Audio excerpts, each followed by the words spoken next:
यार last lecture में हम लोग बात करी थी डिरेटिंग ऑफ केबल के बारे में। मैंने बताया था कि भाई केबल के अंदर हम लोग क्या करना पड़ता है, उसको जब ऑपरेट करते हैं तो बहुत सारे ऐसे फैक्टर होते हैं जैसे कि नमी हो गई मिट्टी की और एम्बिएंट टेम्परेचर हो गया। तो ये सारी चीज़ें जो होती हैं, बहुत सारे ऐसे फैक्टर्स होते हैं जिसकी वजह से जो हीट होती है ना वो केबल के अंदर ट्रैप होकर रह जाती है। अब उस हीट को काउंटर करने के लिए हमने देखा लास्ट लेक्चर में कि हमें रेटिंग को डाउन करना पड़ रहा था, या कह सकते हो डिग्रेड करना पड़ रहा था। मैंने एक बहुत अच्छा शब्द दिया था, डीरेटिंग का मतलब डिग्रेडिंग, डिग्रेडिंग ऑफ रेटिंग। कि हम लोग क्या कर रहे थे, डिग्रेडिंग ऑफ रेटिंग। तो जो करंट रेटिंग थी, जो रेटिंग हमारी केबल की थी, उसको हमें डिग्रेड करना पड़ रहा था। लास्ट लेक्चर में मैंने बात करी थी, ठीक है। और ये जो सारे फैक्टर जिसकी वजह से हमें ऐसा करना पड़ता है उसे हम कहते हैं केबल डिरेटिंग फैक्टर से उसे डिनोट करते हैं। इसके अंदर डिफरेंट टाइप्स ऑफ फैक्टर जैसे कि एम्बिएंट टेम्परेचर, सॉइल कंडीशन, किस तरीके से केबल को इंस्टॉल करा, ये सब के ऊपर बड़ी डिटेल के अंदर चर्चा करी थी। मैंने तुम्हें एक एग्जाम्पल लेके दिखाया था कि कैसे एक कंडक्टर जो 100 एम्पेयर के लिए रेटिंग के था, लेकिन क्योंकि हमने डीरेटिंग कर दी और बाय फैक्टर 0.8, तो अब वो जो वायर था वो केवल 80 एम्पेयर ही करंट को कैरी कर सकता था। तो ये सारी समस्याएं हम लोगों ने देखी थी लास्ट लेक्चर के अंदर, ठीक है। तो ये भी मैंने बताया था आपको बहुत इंपॉर्टेंट कि सॉल्यूशन क्या है। तो सॉल्यूशन मैंने बताया था कि अगर मान के चलते हैं हमें कोई केबल सेलेक्ट करना है 100 एम्पेयर के लिए, तो उसे जस्ट डिवाइड कर दो डी रेटिंग फैक्टर से। तो जैसे ही हम उस केबल को डी रेटिंग फैक्टर से डिवाइड करते हैं तो हमें पता चल जाएगा कि हमें कितने रेटिंग का केबल सेलेक्ट करना है। तो फॉर एग्जांपल यहाँ पे हमने 100 को डिवाइड करा था 0.8 से, 100 डिवाइड बाई 0.8 करा था, तो पता चला भैया 125 एम्पेयर का हमें करंट का मतलब रेटिंग का केबल सिलेक्शन करना पड़ेगा for the application of 100 ampere. तो ये चीज़ बड़ी इंटरेस्टिंग लास्ट लेक्चर में हमने देखी थी, ठीक है। नाउ आज इस लेक्चर के अंदर बात करेंगे कौन कौन से ऐसे फैक्टर्स हैं, जैसे मैंने लिखा था ना कि टेम्परेचर हो गया, ये सब सॉइल, और कितने डेप्थ में तुमने केबल गाड़ा है, क्या मेथड है इंस्टॉलेशन का। तो ये सारे आज हम लोग इसमें बात करेंगे कि वो कौन कौन से फैक्टर्स हैं और कैसे वो डीरेटिंग फैक्टर को अफेक्ट करते हैं। यानी कि डीरेटिंग फैक्टर जो 0.8 वैल्यू निकल के आई वो कैसे निकल के आई, ठीक है। ये बड़ा इंपॉर्टेंट क्वेश्चन है कि कैसे डिसाइड करा। तो ये हम लोग आज इस लेक्चर के अंदर चर्चा करेंगे। तो 3 चीज़ें बहुत इंपॉर्टेंट जो आपको बिल्कुल क्लियर होनी चाहिए। पहली बात, जो लास्ट लेक्चर से लगभग मैंने ये चीज़ें ली हैं, एक है डीरेटिंग फैक्टर। ये क्या बताता है, ये सारे फैक्टर्स को बताता है जिसके कारण हीटिंग हो रही केबल की। यानी कि अल्टीमेटली मैंने बताया था कि डीरेटिंग हम कर क्यों रहे थे, because of the heating of cable. तो केबल की हीटिंग को कंपनसेट करने के लिए हम लोग उसको डिग्रेड करके चला रहे थे। मतलब 5 जने ऑटो में बैठने की जगह 4 चला रहे थे ताकि हीटिंग कम जनरेट हो, ठीक है। तो ये डीरेटिंग हमने करी थी। तो डीरेटिंग फैक्टर अल्टीमेटली क्या है, वो सारे फैक्टर जिससे वायर के अंदर गर्मी बनती है, यानी कि जिससे वायर हीट हो रहा है, हीटअप हो रहा है, वो सारे के सारे फैक्टर जो होंगे वो डीरेटिंग फैक्टर के अंदर इंक्लूड होते हैं। ये बहुत इंपॉर्टेंट पॉइंट है। ये मैं इसलिए बता दे रहा हूँ, क्या होता है ना यार, बहुत बार मैं देखता हूँ हम लोग बहुत लंबा जब पढ़ लेते हैं, तो अगर किसी से पूछो यार कि 3 चीज़ें बता दो, मतलब मोटे मोटे तौर पे क्या होता है डीरेटिंग फैक्टर, तो बच्चे कंफ्यूज हो जाते हैं। तो ये मोटे मोटे तौर पे पता होना बहुत ज़रूरी होता है, क्योंकि हमारा जो ब्रेन है वो ऐसी प्रोसेस करता है कि ठीक है चलो यार तुमने पूरी कहानी सुना दी, मुझे हेडलाइन बता दो 3, ठीक है, समझ में आ रहा है। तो वो दीज आर द हेडलाइंस। दूसरा बड़ा इंपॉर्टेंट चीज़ है जो स्पेशली मैं आप लोगों से कहूँगा इसको ध्यान से समझो, बहुत इंपॉर्टेंट बात है। डी रेटिंग फैक्टर जो है वो अभी मैंने लास्ट में बताया था कि वो जो हम इक्वेशन में ले रहे हैं वो मल्टीप्लायर है। समझ में आ रही बात ही, एज अ मल्टीपल ले रहे हैं। क्लियर हो गया। तो जैसे लास्ट लेक्चर में हमने देखा था कि ओल्ड रेटिंग थी 100 एम्पेयर, यानी कि जो वायर की रेटिंग थी केबल की 100 एम्पेयर थी, और हमने डी रेटिंग फैक्टर था 0.8। तो इसकी वजह से जो नई रेटिंग हो जा रही थी, या कह सकते हो जो डिग्रेडेड हो रही थी रेटिंग, वो निकल के आ रही थी 80 एम्पेयर। यही तो हमने लास्ट लेक्चर में भी जो वायर वाला एग्जाम्पल लिया था। बहुत ध्यान से देखना कि डी रेटिंग फैक्टर को हमने करा है मल्टीप्लाई। समझ में आ रहा है। तो डी रेटिंग जो फैक्टर इज अ मल्टीप्लायर है। मल्टीप्लायर जो फैक्टर्स होते हैं ना, इनके अंदर एक बहुत ही ध्यान से बात रखनी होती है। ये जितने भी मल्टीप्लायर फैक्टर होते हैं, ये जितने ज़्यादा होंगे, ठीक है, उतना कम इसके ऊपर मतलब ओवरऑल न्यू रेटिंग पे असर पड़ेगा। क्या मतलब हुआ कि अगर डी रेटिंग फैक्टर ज़्यादा है, डी रेटिंग फैक्टर, तो इसका मतलब क्या हुआ, less D rating of the cable. समझ में आ रही बात ये। यानी कि 100 एम्पेयर का वायर लेके आए और उसको मल्टीप्लाई करा डी रेटिंग फैक्टर से।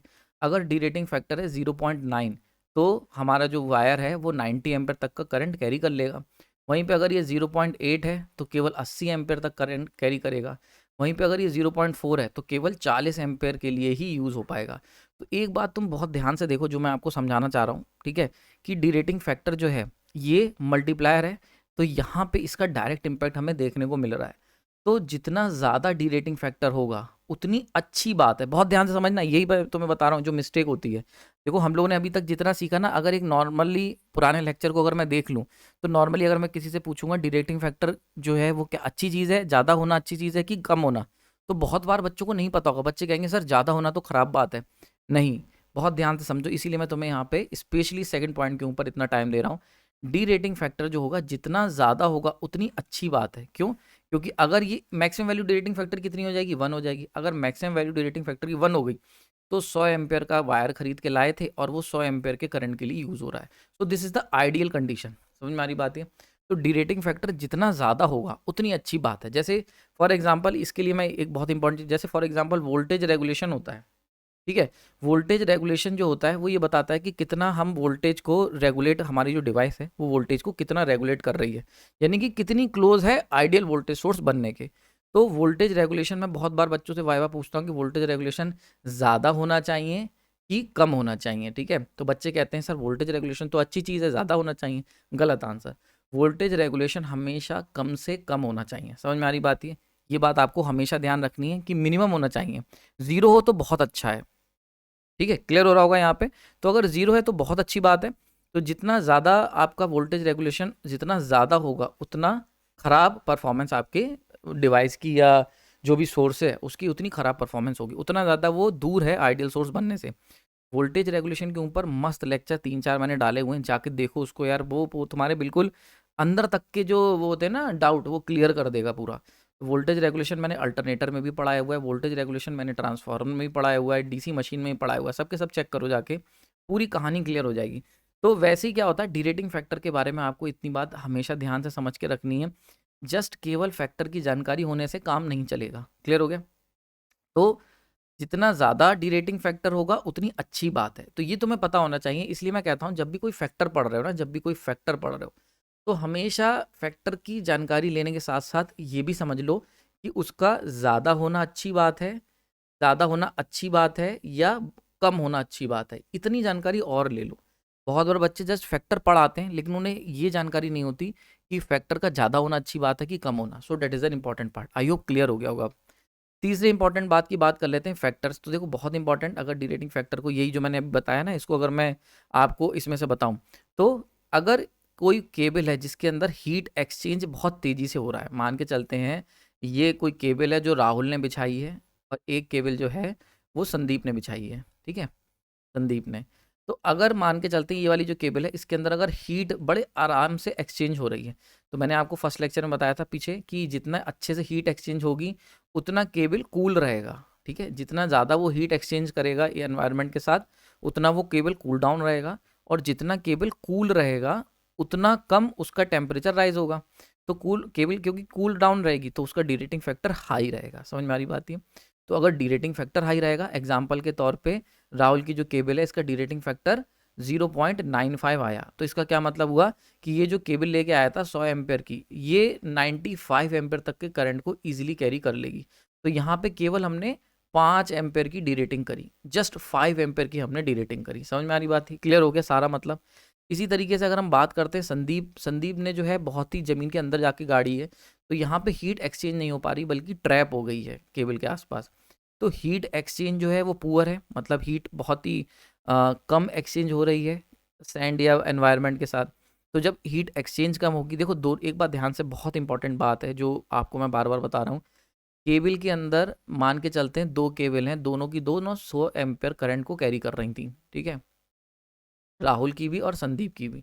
तो दोनों ही केबल जो होंगी सेम हीट जनरेट कर रही होंगी। शुरुआत में हीट इसकी भी बन रही होगी एच, और इसमें भी हीट एच जनरेट हो रही होगी। अब क्योंकि राहुल की जो केबल है वो बड़ी अच्छे से हीट को वो एनवायरनमेंट के साथ एक्सचेंज कर ले रही है, तो इसका टेम्परेचर 40 डिग्री के आसपास बना रहेगा। लेकिन क्योंकि संदीप की केबल जो है वो ऐसी कह सकते हो फैक्टर में है, फंस गई है, एनवायरनमेंट ख़राब है, जो भी रीज़न अभी चर्चा करेंगे। तो क्या हो रहा है कि संदीप की जो केबल है वहाँ पे हीट एक्सचेंज प्रॉपर नहीं हो पा रही है, तो वो हीट जो कि ट्रैप हो जाएगी। तो इस जब क्योंकि हीट एक्सचेंज नहीं हो पा रही, इसीलिए इसका केबल का टेम्परेचर 40 डिग्री से बढ़ के 60 हो जाएगा। तब भी हीट एक्सचेंज नहीं हो पाएगी तो 70 हो जाएगा, 80 हो जाएगा, 90 हो जाएगा। समझ में आ रही है? तो ये जो टेम्परेचर बढ़ रहा है, ये हीट के जो केबल है उसके अंदर फ्लो होने वाले करंट के से ज़्यादा इस बात पे डिपेंड कर रहा है कि दोनों का एनवायरनमेंट कैसा है, क्योंकि करंट तो हम दोनों केबल में सेम फ्लो करा रहे हैं, ठीक है। राहुल भी 100 एम्पेयर करा रहा है और संदीप भी। तो केबल के अंदर फ्लो होने वाला करंट इतना इंपॉर्टेंट डिसाइडिंग फैक्टर नहीं है, आउटसाइड जो एनवायरनमेंट है वो डिसाइड कर रहा है कि केबल हीट अप होगी, क्योंकि करंट दोनों में सेम है तो दोनों सेम हीट होनी चाहिए थी। समझ में आ रही बात है? तो आई होप ये देखो ऐसा है ना, ये सारी चीज़ें जो हैं बारीकियाँ, ये आपको बहुत ही रेयरली किसी बुक में या कोई समझाएगा। मैं देखता हूँ बहुत सारे ऐसे बच्चे हैं, ऐसे चैनल हैं, मिलियन सब्सक्राइबर लिए बैठे हैं, और अच्छी बात है, चलो यार उनका अपना दुकान है, अपनी तरीके से वो कर रहे हैं। लेकिन आजकल के बच्चे जस्ट फैक्ट्स जानना चाहते हैं कि बस हमें फैक्ट्स बता दो कि सर डीरेटिंग फैक्टर ये होता है, क्वेश्चन हमारे जेई के इससे सॉल्व हो जाएंगे। पर एज एन इंजीनियर वो टोटली फेल हैं, उन्हें बहुत सारी चीज़ें नहीं पता है। तो इसीलिए मैं हमेशा कोशिश करता हूँ कि आपको कोई कहानी या फैक्ट ना सुनाऊँ, आपको लॉजिकल रीजनिंग दूँ कि ऐसा क्यों हो रहा है। समझ में आ रहा है? ताकि आपकी इंजीनियरिंग अच्छी हो सके, ठीक है, इलेक्ट्रिकल सही में सीख सको। खैर वो बच्चों का अपनी अपनी चॉइस है, ठीक है। तो आयु समझ में आ रहा होगा। तो देखो यहाँ पे देखो क्या हो रहा है कि 100 एम्पेयर करंट संदीप भी फ्लो करा रहा था, पर क्योंकि आसपास का एनवायरनमेंट खराब था तो हीट एक्सचेंज नहीं हो पाई। हीट एक्सचेंज नहीं हो पाई तो केबल जो होगी हीट अप होगी, 40 डिग्री से बढ़ के उसका टेम्परेचर 50-70 तक जाने लगेगा। और क्योंकि केबल हीट अप हो रही है तो ऑब्वियस सी बात है, अब उसको मुझे ज़्यादा डीरेट करना पड़ेगा, तो डीरेटिंग फैक्टर जो होगा डाउन हो जाएगा। तो अगर हम इस पूरे कॉन्क्लूजन को, जितना ही मैंने समझाया, इसे एक लाइन में समराइज करें, तो अगर केबल हीट होगी, केबल अगर हीट अप होगी, ध्यान से समझना, अगर केबल गर्म पड़ने लगी तो उसका डीरेटिंग फैक्टर जो होगा वो डाउन होने लग जाएगा। वहीं पे अगर केबल जो है वो कूल डाउन रही, कोई दिक्कत नहीं हुई, तो उसका डीरेटिंग फैक्टर हाई रहेगा। समझ में आ रहा है? बस ये बातें आपको ध्यान रख के आगे का लेक्चर प्रोसीड करना है। समझ में आ गई होगी? ठीक है, ओके। तो अब हम लोग स्टार्ट करते हैं फैक्टर्स को, क्योंकि बेसिक समझ में आ गया है, तो फैक्टर्स पे स्टार्ट करते हैं। सबसे पहला है लोड फैक्टर, नहीं ठीक है। तो लोड फैक्टर देखो क्या बताता है, ये बताता है लोड फैक्टर कि केबल का कितना इस्तेमाल किया जा रहा है particular given period of time में। आपको याद होगा मैंने पावर प्लांट वाले जो लेक्चर्स लिए थे, पावर प्लांट फैक्टर्स सीरीज पूरी चलाई थी हमने, करीब 10-15 लेक्चर की सीरीज, जाके देखो उसमें diversity factor, load factor, utilization factor, ये सब कुछ यार बहुत डिटेल में मैंने बताया था एनिमेशन के थ्रू, उसको जाके देखना, कॉन्सेप्ट क्लियर हो जाएंगे। तो अल्टीमेटली जो हमने देखा था कि लोड फैक्टर क्या बताता है, तो लोड फैक्टर ये बताता है कि केबल कितना इस्तेमाल हो रही गिवन पीरियड ऑफ टाइम। अच्छा, जनरली अगर लोड फैक्टर के मैथमेटिकली फॉर्मूले की बात करें तो ये होता है कि किसी भी प्लांट के ऊपर एवरेज लोड कितना है डिवाइड बाई पीक लोड कितना वो प्लांट डिलीवर कर रहा है ड्यूरिंग द स्पेसिफिक पीरियड, जितना भी हम लोड फैक्टर के लिए जो भी पीरियड सेंशन कर रहे हैं, ठीक है। समझ में आ रही बात ये? तो अल्टीमेटली ये हो गया लोड फैक्टर। तो लोड फैक्टर जनरली जो होता है वो जनरेशन प्लांट का ऊपर होता है कि वो कितना लोड फैक्टर है उसका। तो ये बताता है कि जो तुम्हारा पर्टिकुलर प्लांट है वो कितना यूज़ हो रहा है। अब यहाँ पे क्योंकि प्लांट अगर यूज़ देखो, अगर प्लांट के का यूटिलाइजेशन, प्लांट का यूज़ जो है वो ज़्यादा होगा, तो प्लांट के अंदर जो हमने केबल बिछा रखी है या जो बाहर प्लांट से जो केबल जुड़ी हुई है उसका भी यूज़ ज़्यादा होगा, सीधी सी बात है। समझ में आ रही बात ये?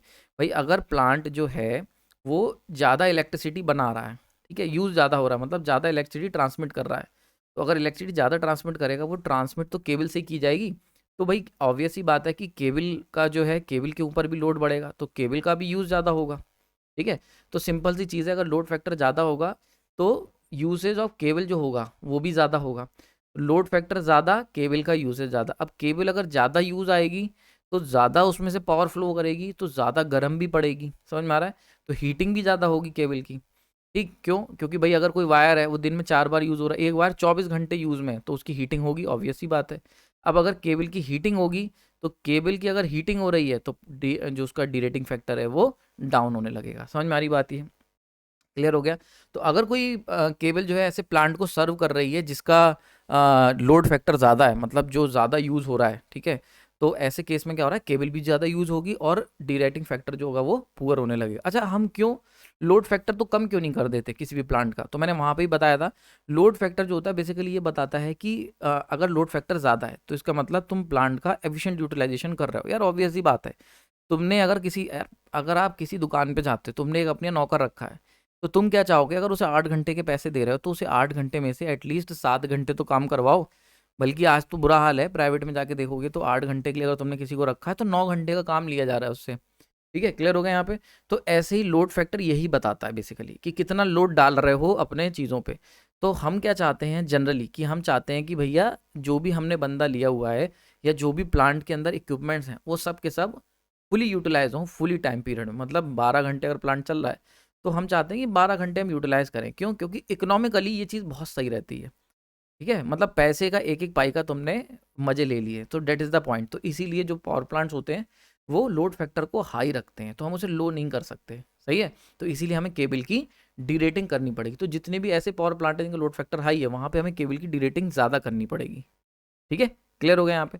नेक्स्ट पॉइंट की बात कर लेते हैं, एम्बिएंट सॉइल टेम्परेचर। अच्छा, एम्बिएंट सॉइल टेम्परेचर क्या मतलब हो गया? इसका मतलब होता है कि सॉइल के सराउंडिंग का टेम्परेचर जो केबल है। तो फॉर एग्जांपल ये मैंने केबल डाल रखी पीले रंग की, तो इसके आसपास की जो सॉइल है, ये क्या है? ये सॉइल है ना आसपास की। तो एम्बिएंट सॉइल टेम्परेचर मतलब इस पर्टिकुलर सॉइल, ये जो ब्राउन कलर की मिट्टी देख रहे हो ना, इस मिट्टी का टेम्परेचर। तो आसपास की जो मिट्टी है उस केबल के, उसका टेम्परेचर कैसा है। ठीक है, तो इसके ऊपर चर्चा करते हैं। तो भाई देखो, दो तरीके के केस हो सकते हैं, या तो जो मिट्टी आसपास पड़ी है उसका टेम्परेचर हाई होगा या उसका टेम्परेचर लो होगा। ठीक है, ठीक है, क्लियर हो रहा है यहाँ पे। तो अब अगर टेम्परेचर हाई है मिट्टी का, तो अगर केबल के आसपास का टेम्परेचर मान के चलते हैं, ये दो सेक्शन में बांट लेते हैं। चलो इसको अच्छे से समझ आ देता हूँ। ये एक सेक्शन हो गया, सेक्शन 1 है, और एक सेक्शन 2 है। मान के चलते हैं केबल जो है उसके अंदर सेम करंट 100 एम्पेयर का फ्लो कर रहा है। तो इसके अंदर हीट जनरेट हो रही है, और इस टेबल जो केबल है इसका टेम्परेचर है 40 डिग्री। यहाँ पर भी है 40 डिग्री, यहाँ पर भी है शुरुआत में। अब ये जो मिट्टी है इसका जो टेम्परेचर है वो है, मान के चलते हैं 80 नहीं यार 30 कर लेते हैं, चलो 30 डिग्री। और यहाँ जो मिट्टी है इसका टेम्परेचर है 10 डिग्री। ठीक है, तो ये वाला हो गया हाई टेम्परेचर सॉइल, और ये हो गई लो टेम्परेचर सॉइल इधर वाली। अब देखो क्या होगा, अब हम जानते हैं कि जब भी हीट एक्सचेंज होती है, याद रखना ये मैंने बहुत बार बताया भी है, और न्यूटन्स ने भी इसको बहुत बार चिल्ला चिल्ला के बताया कि जो हीट एक्सचेंज होती है वो डायरेक्ट प्रोपोर्शनल होती है टेम्परेचर डिफरेंस पे। तो अब देखो यहाँ पे टेम्परेचर डिफरेंस कितना है? 10 डिग्री का। तो यहाँ पे जो हीट एक्सचेंज होगी वो 10 यूनिट के अप्रॉक्स होगी। जस्ट एक एग्जांपल के तौर पे समझते हैं। तो 10 यूनिट का डिफरेंस है, तो हीट पोटेंशियल डिफरेंस कितना? 10। तो 10 के पोटेंशियल डिफरेंस से हीट जो होगी एक्सचेंज होगी यहाँ से केबल से। ठीक है, और यहाँ पे कितना टेम्परेचर डिफरेंस है? 30 डिग्री का, 10 और 40। तो यहाँ पे जो हीट एक्सचेंज होगी वो कितनी होगी? वो होगी 30 यूनिट से के अप्रॉक्स। तो देख सकते हो दोनों में से कोई भी बता सकता है कि यहाँ पे केबल जो होगी उसमें केवल 10 यूनिट हीट एक्सचेंज हो रही है, तो ये वाली जो केबल होगी ये हीटअप होने लग जाएगी। इस वाले सेक्शन में हीटअप होगी, और क्योंकि यहाँ पे हीट एक्सचेंज बहुत प्रॉपरली हो रही है, बहुत अच्छे से हीट एक्सचेंज हो रही है, तो ये क्या रहेगी? ये केबल कूल डाउन रहेगी, क्योंकि इसके अंदर हीट ट्रैप ही नहीं हो रही, और यहाँ पे हीट फंसती ट्रैप होती जा रही है, एक्सचेंज नहीं हो पा रही जल्दी। ठीक है, समझ में आ रही बात है। तो क्योंकि हीट एक्सचेंज इसमें लेस होगा तो केबल का टेम्परेचर बढ़ जाएगा। अब केबल का अगर टेम्परेचर बढ़ेगा, मतलब क्या, पूरी कहानी जो समझाई थी पहले लेक्चर, पहले स्लाइड में, अगर किसी भी वजह से केबल का टेम्परेचर बढ़ने लगा तो ऑब्वियस ही बात है डी रेटिंग फैक्टर गिरने लगेगा। तो इसीलिए यहाँ पे डी रेटिंग फैक्टर लो होगा। वहीं पे अगर केबल हमने किसी ऐसी जगह बिछाई है जहाँ पे मिट्टी जो है उसका टेम्परेचर कम है, तो टेम्परेचर कम है तो हीट एक्सचेंज ज़्यादा होगी, हीट एक्सचेंज ज़्यादा होगी तो ऑब्वियस सी बात है केबल कूल डाउन रहेगा, कूल डाउन रहेगा तो टेम्परेचर कम और डी रेटिंग फैक्टर हाई। तो that is the point. Clear हो गया होगा यहाँ पे, आई होप समझ में आ रहा होगा। नाउ नेक्स्ट अगर हम बात कर लेते हैं कि सॉइल की थर्मल रेजिस्टिविटी भी इसमें डी रेटिंग फैक्टर में बड़ा इंपॉर्टेंट रोल प्ले करती है। नाउ रेजिस्टिविटी, इसको हम लोग रेजिस्टिविटी को रिप्रेजेंट करते हैं रो से, सॉरी ये तो रेजिस्टेंस हो गया। तो अगर हम बात करते हैं किसी भी कंडक्टर की रेजिस्टिविटी की, तो रेजिस्टिविटी ये बताती है कितना अपोजिशन ऑफर किया जा रहा है फ्लो में। तो वैसे ही सॉइल थर्मल रेजिस्टिविटी मतलब कि जो हीट एक्सचेंज हुई वो हीट एक्सचेंज जो फ्लो होके बाहर निकलेगी, जैसे केबल से हीट निकली तो मिट्टी क्या करेगी? इस हीट को निकालेगी अपने अंदर से बाहर की तरफ। ठीक है, निकालने की कोशिश करेगी। तो इस पूरे प्रोसेस में ये जो हीट एक्सचेंज हो रही है, इस हीट को फ्लो होने में कितना अपोजिशन मिट्टी ऑफर कर रही है वो बताता है thermal resistivity of the soil. तो मीज़र करता है कि कितनी बुरी तरीके से सॉइल कंडक्ट कर रही है हीट को। तो अगर मान के चलते हैं अगेन दो तरीके की मिट्टी, अगर कोई ऐसी मिट्टी है जिसकी रेजिस्टिविटी ज़्यादा है तो मतलब अपोज ज़्यादा करेगी, तो अगर अपोज ज़्यादा करेगी तो ये तो हीट एक्सचेंज प्रॉपर कर नहीं पाएगी, तो यहाँ पे हीट एक्सचेंज क्या होगा? कम हो जाएगा। और हीट एक्सचेंज अगर कम होगी तो हीट यहाँ फंसी रह जाएगी, फंसी रह जाएगी तो केबल का टेम्परेचर बढ़ जाएगा, टेम्परेचर बढ़ेगा तो ऑब्वियस ही बात है डी रेटिंग फैक्टर डाउन होगा। तो इसी पॉइंट को समझने के लिए दो केस ले लेते हैं, अगेन दो केस। तो वापस से मिट्टी को बांट लेते हैं, इधर जो है वो गीली मिट्टी है वेट, और इधर जो है सूखी मिट्टी है। अब जो गीली मिट्टी होती है हम सब लोग जानते हैं अगर वाटर आ गया तो वो क्या करता है? कंडक्टिविटी बढ़ा देता है। तो वाटर क्या करता है? कंडक्टिविटी को बढ़ा देगा, कंडक्टिविटी बढ़ाएगा तो रेजिस्टिविटी को डाउन कर देगा, एक सी बात है। तो अगर कोई गीली मिट्टी है तो उसकी थर्मल रेजिस्टिविटी कम होगी, यानी कि हीट कंडक्ट करने में अपोजिशन कम ऑफर करेगी, तो ज़्यादा हीट एक्सचेंज होगा। ज़्यादा हीट अगर एक्सचेंज होगा तो वायर जो रहेगा केबल का वो कूल डाउन रहेगा, लो टेम्परेचर। तो अगर कूल डाउन रहेगा तो डीरेटिंग की हमें ज़रूरत ही नहीं डीरेट करने की। तो अगर डीरेटिंग की ज़रूरत नहीं है तो डीरेटिंग फैक्टर हाई रहेगा, क्लोज टू 1, मतलब कुछ डीरेट करने की ज़रूरत ही नहीं है। तो अगर केबल 100 एम्पेयर के लिए लाओगे तो 100 एम्पेयर के लिए यूज़ कर सकते हो, कोई दिक्कत नहीं, क्योंकि हीट एक्सचेंज मस्त हो रही है। वहीं पे अगर सूखी मिट्टी है तो सूखी मिट्टी तो अपोज करती है हीट एक्सचेंज का, तो हाई थर्मल रेजिस्टिविटी यानी कि लेस हीट एक्सचेंज।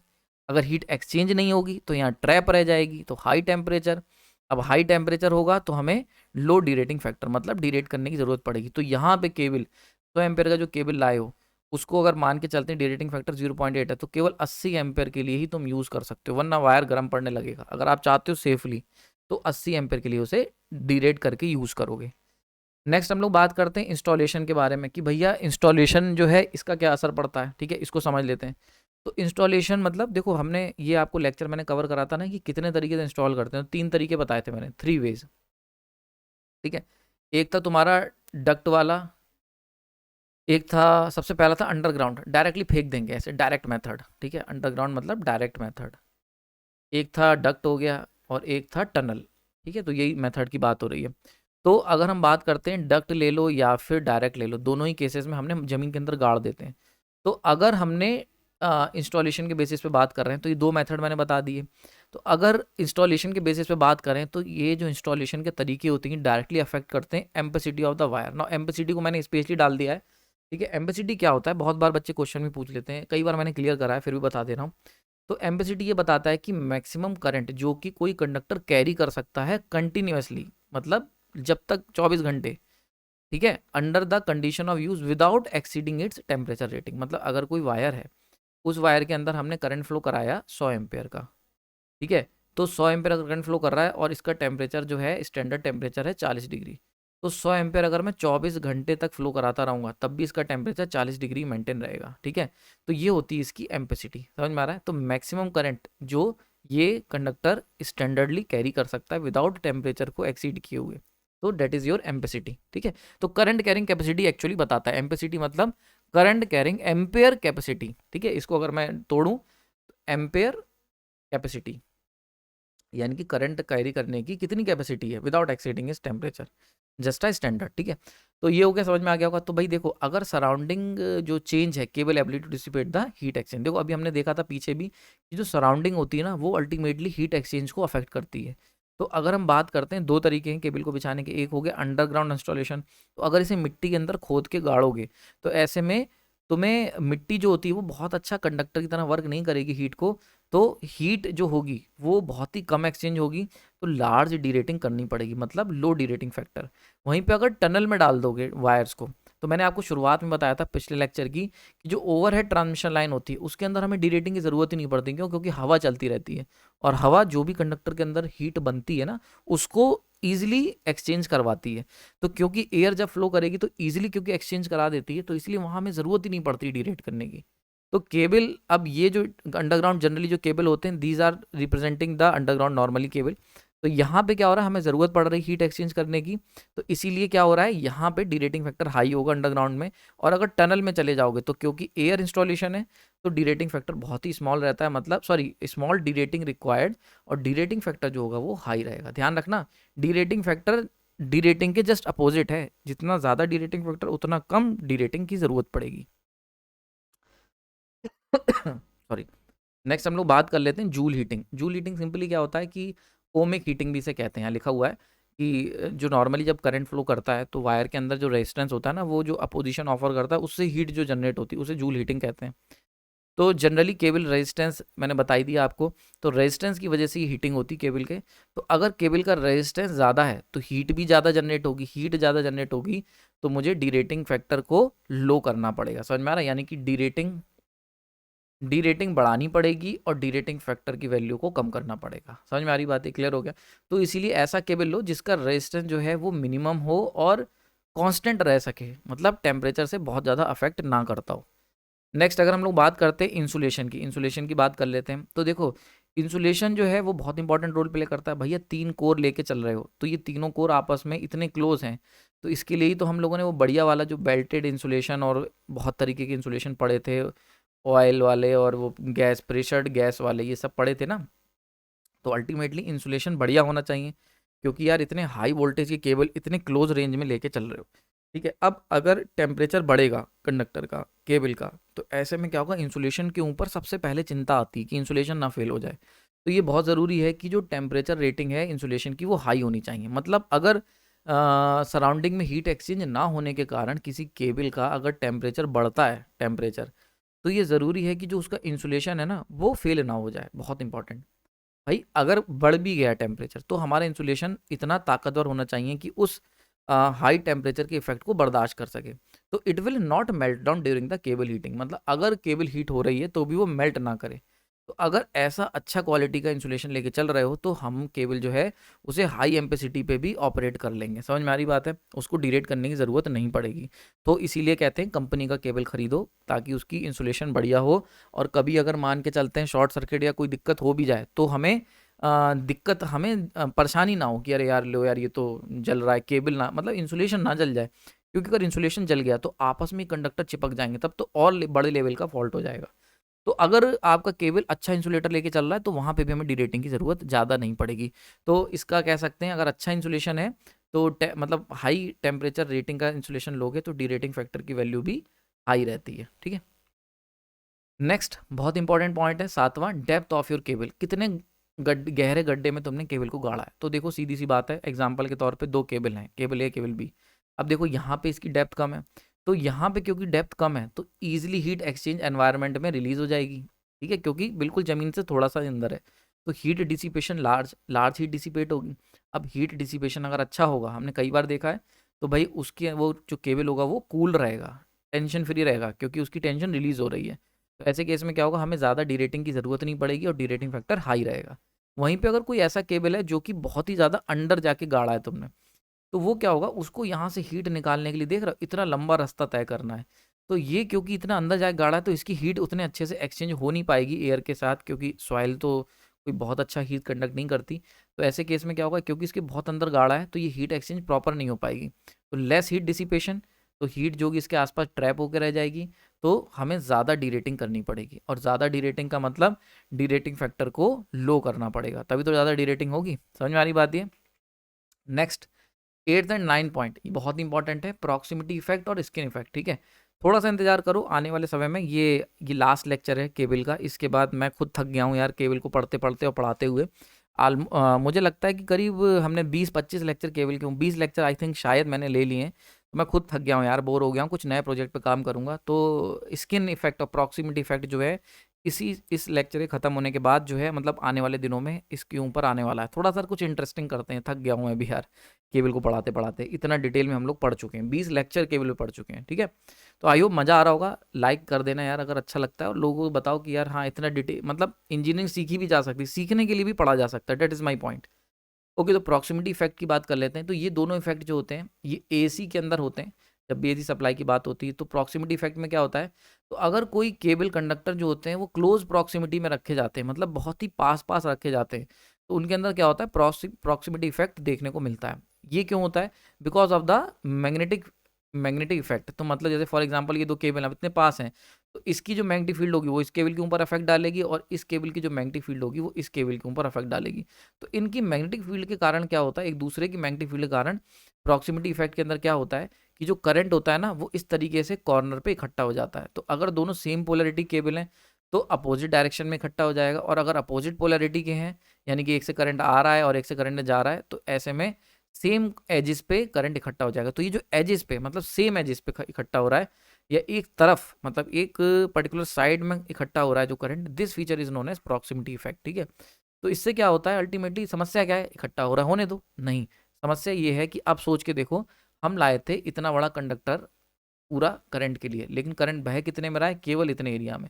जैसे देख सकते हो ये पूरा कंडक्टर जो था, इस पूरे कंडक्टर में करंट नहीं बह रहा है, करंट केवल इतनी सी जगह में बह रहा है। तो भाई जब इतनी सी जगह में बहेगा तो एरिया कम हो गया, इफेक्टिव क्रॉस सेक्शनल एरिया कम हो गया। एरिया अगर कम हो गया तो रेजिस्टेंस इनवर्सली प्रोपोर्शनल होता है एरिया के, एरिया कम होगा तो रेजिस्टेंस बढ़ जाता है, तो बेमतलब में रेजिस्टेंस इंक्रीज कर जाता है। तो इसीलिए केबल के अंदर प्रॉक्सिमिटी इफेक्ट बहुत डोमिनेट होता है, क्योंकि बहुत ही क्लोज हम लोगों ने केबल को पास में रखा होता है। तो इसकी वजह से भी क्या होता है, समस्याएं आती हैं। और जब करंट कम एरिया में फ्लो करेगा, रेजिस्टेंस बढ़ेगा, तो ऑब्वियस सी बात है हीटिंग बढ़ेगी, और हीटिंग बढ़ेगी तो डीरेटिंग फैक्टर को कम करना पड़ता है, तो ये भी एक बड़ी वजह है। दूसरा होता है स्किन इफेक्ट, ये भी मैग्नेटिक फील्ड की वजह से होता है, ये लेकिन खुद की मैग्नेटिक फील्ड की वजह से होता है, ठीक है। ये होते हैं आसपास के जो कंडक्टर हैं, जो पड़ोसी कंडक्टर हैं, उनकी मैग्नेटिक फील्ड की वजह से जो असर तुम पे पड़ता है, और ये होता है खुद की सोच की वजह से, जो कंडक्टर पे खुद की मैग्नेटिक फील्ड, सोच कह रहा हूँ, मैग्नेटिक फील्ड की वजह से जो असर पड़ता है, तो उसको कहते हैं स्किन इफेक्ट। इसके अंदर क्या होता है कि भैया जो करंट होता है वो बाउंड्री पे फ्लो करने लगता है, ठीक है, स्किन पे, जैसा कि नाम है स्किन, मतलब आउटर लेयर में फ्लो करने लगता है। तो पूरे कंडक्टर में अगेन करंट फ्लो नहीं कर रहा है, केवल और केवल एजिस पे फ्लो कर रहा है। So that is the skin effect, ठीक है। तो इसकी वजह से भी हीटिंग बढ़ती है और लार्ज डीरेटिंग की जरूरत पड़ती है। तो यहाँ पर भी डीरेटिंग फैक्टर को लो करना पड़ता है, ठीक है। नाउ कैसे इंप्रूव करें, सारी बातें सुन ली सर, अब करें क्या? तो सबसे पहला काम करना है आपको, सही केबल चूज करना है। मतलब आपको जो केबल ले रहे हो उसकी जो रेटिंग होगी वो इक्वल टू जितनी रिक्वायर्ड है divide by D rating factor, इस बेसिस पे चुनोगे। अगर 100 एम्पेयर की रेटिंग की चाहिए केबल, तो 100 एम्पेयर की मत लेके आना भाई, 100 ampere divide by D rating factor, इतने रेटिंग की केबल लगाएं। दूसरा, टेम्परेचर की मॉनिटरिंग करो। अगर तुम्हें लग रहा है रियल टाइम एडजस्टमेंट ताकि तुम कर सको, तो देखते रहो भैया केबल का टेम्परेचर कितना चल रहा है। अगर टेम्परेचर बढ़ रहा है तो यानी कि हीट ट्रैप हो रही है, तो उसको केबल को एडजस्ट करके काम चलाओ। तीसरा, अवॉइड ओवर क्राउडिंग। तो मैंने तुम्हें बताया, केबल अगर पास पास रहेंगे तो भाई ऑब्वियस सी बात है हीट फंसेगी, क्योंकि अब क्या होगा, जगह भी कम है, प्रॉक्सिमिटी इफेक्ट भी पिक्चर में आ जाएगा। तो इस चक्कर में क्या होता है, क्राउडिंग मत करो, मतलब केबल को बंडल मत करो। तो मिनिमाइज केबल बंडलिंग, ऐसा नहीं है कि 3-4 केबल लिए और उन्हें आपस में ऐसे बांध करके डाल दिया। भैया अगर केबल पास पास रखोगे तो हीटिंग बहुत तेजी से बढ़ेगी, समझ में आ रहा है। तो spread cable apart to improve the air flow. तो केबल को ऐसे बिखेर दो ताकि हवा बीच में से पास होती रहे। जैसे होता है ना गर्मियों में, सब लोग पास पास मत बैठो चिपक के, उसमें गर्मी ज़्यादा लगेगी, थोड़ा सा गैप रखो। चौथा पॉइंट, यूज वेंटिलेशन। वेंटिलेशन का इस्तेमाल करो, इसके लिए कूलिंग डिवाइसेस लगा सकते हो जहाँ पे हीट जो है मेजर कंसर्न है। फॉर एग्जांपल टनल, मान लो टनल बनाई हुई है, अब टनल के अंदर तुमने वो डाले हैं, तो भाई वहाँ पे फैन लगा दो ताकि अंदर की हीट निकल सके। अगर तुमने डक्ट वाली करी है तो बीच बीच में जहाँ पे डक्ट हैं वहाँ पे कुछ हीटिंग को, वेंटिलेशन मतलब एयर फैसिलिटी कुछ प्रोवाइड कर सकते हो, ठीक है। नेक्स्ट लास्ट क्या है, रेगुलेशन को फॉलो करो। कुछ IEEE standards and IC standards हैं, उनको फॉलो करो ताकि हीटिंग कम जनरेट हो। तो आई होप लेक्चर पसंद आया होगा। इसका अगर आपको कलर PDF चाहिए तो ज्वाइन कर लेना यार प्राइम ग्रुप, बहुत ही कम कॉस्ट है, 60 रुपीज़। वहाँ पे साथ साथ तुम्हें प्रीवियस ईयर के पेपर्स, स्पेशली यूथ पब्लिकेशन के सॉल्व करे हुए पेपर आपको मिलने लगेंगे। यूथ पब्लिकेशन में सॉल्व कर रहा हूँ, और जो है आप वहाँ पे जाके देख सकते हैं। कुछ ट्रिक्स भी बताई हुई हैं मैंने, स्पेशल टॉपिक डिस्कस करें वहाँ पे। और आपने अपना कीमती समय दिया उसके लिए धन्यवाद। आई होप लेक्चर पसंद आया होगा, लाइक ज़रूर कर देना और लोगों को शेयर करो ताकि लोग भी सीख सकें। Thank you.